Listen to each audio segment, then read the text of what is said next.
Boston suburb, moving from a house to a smaller condo.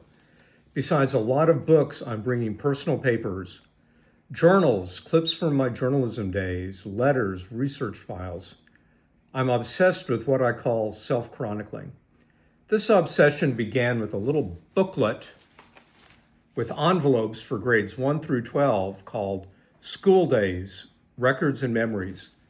My mother bought this when I started at William Jennings Bryan Elementary School in Mission, Texas in 1964.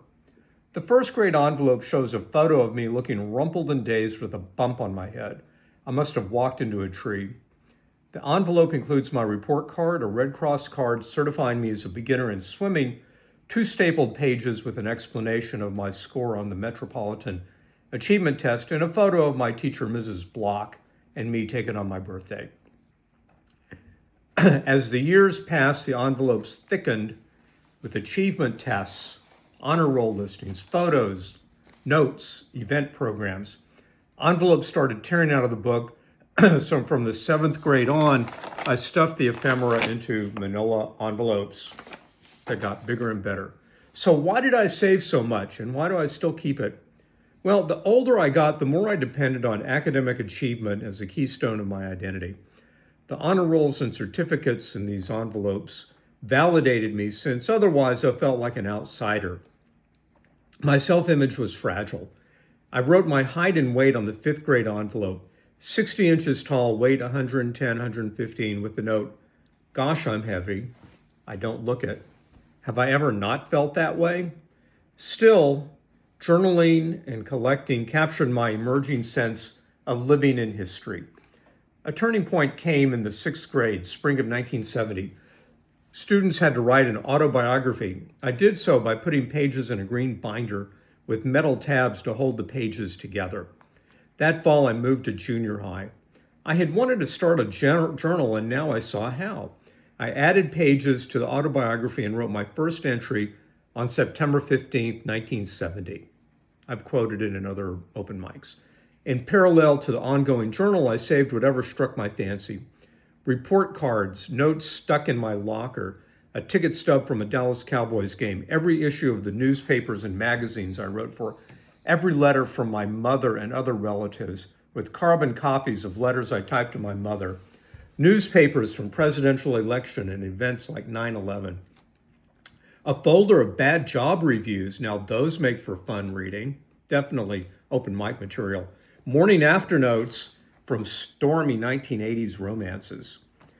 I lugged this pile from Texas to Brooklyn to Connecticut to Katona. Fearing I would soon be auditioning for Hoarders, I began shrinking the stack a year ago when I knew that we'd eventually move. I donated hometown newspapers to the local historical society in Mission, sold or gave away 80% of my record collection, sold posters from the Soviet Union. I even donated transgressive coffee mugs celebrating George Bush's 2001 inauguration, gifts from a Texas friend. Anyway, the accumulation mostly stopped in the 1990s.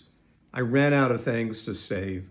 No more vinyl albums, no more journalism clips, digital photos replaced prints. I stopped buying newspapers covering historic events. Email made letters obsolete. My book interests are so incredibly specific, Judaism and the Soviet Union, separately, that I rarely buy anything. I'm still thinking about the why. The chronicling since the 1960s constantly informs my creative output. Letters to and from mom and other relatives are a weekly journal of our lives. And I think about future generations.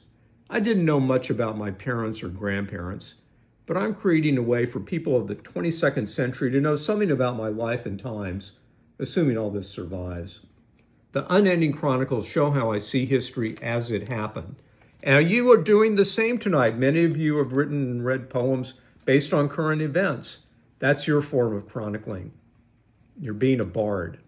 I've already planned to donate trunks and binders bursting with millions of words to Princeton University and let the librarians decide what it all means. Best of all from all this, I don't have to remember anything since I recorded the big moments in my life and saved all those letters and emails. I'm never going to run short of material. Thank you.